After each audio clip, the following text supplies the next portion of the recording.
என்னோட பாயிண்ட்ல நான் அது தப்புன்னு தான் சொல்லுவேன். என்டிகே வந்தா நல்ல மாற்றம் கிடைக்கும் அப்படின்னு தான் நான் சொல்லுவேன்.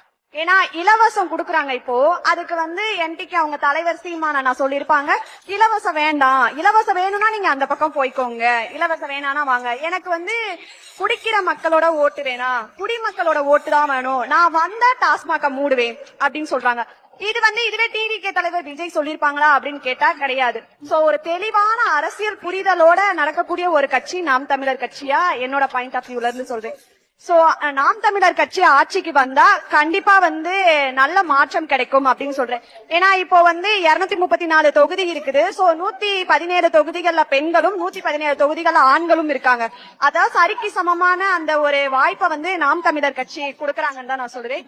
சோ அதனால மாற்று அரசியல் வேணும் அப்படின்னு ஆசைப்படுறவங்க என்டிகேக்கு ஓட் பண்ணலாம் அப்படிங்கறது. நமது சின்னம் விவசாயி.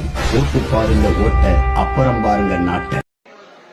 எல்லாருமே என்ன சொல்றாங்கன்னா இலவசம் தருவோம் சொல்றாங்க. என்டிகே மட்டும் என்ன சொல்றாங்கன்னா இலவசத்துக்காக ஏங்குற மக்களோட வாழ்க்கை தரத்தை உயர்த்தினோம்னா இலவசங்கிற ஒரு தேவையே இருக்காதுன்னு சொல்றாங்க. இப்ப என்னன்னா ஆணுக்கு பெண் சமம், ஆணுக்கு பெண் நிகரா இருப்பாங்க, அப்படி கிடையாது. ஆணும் பெண்ணுமே சமம் தான்.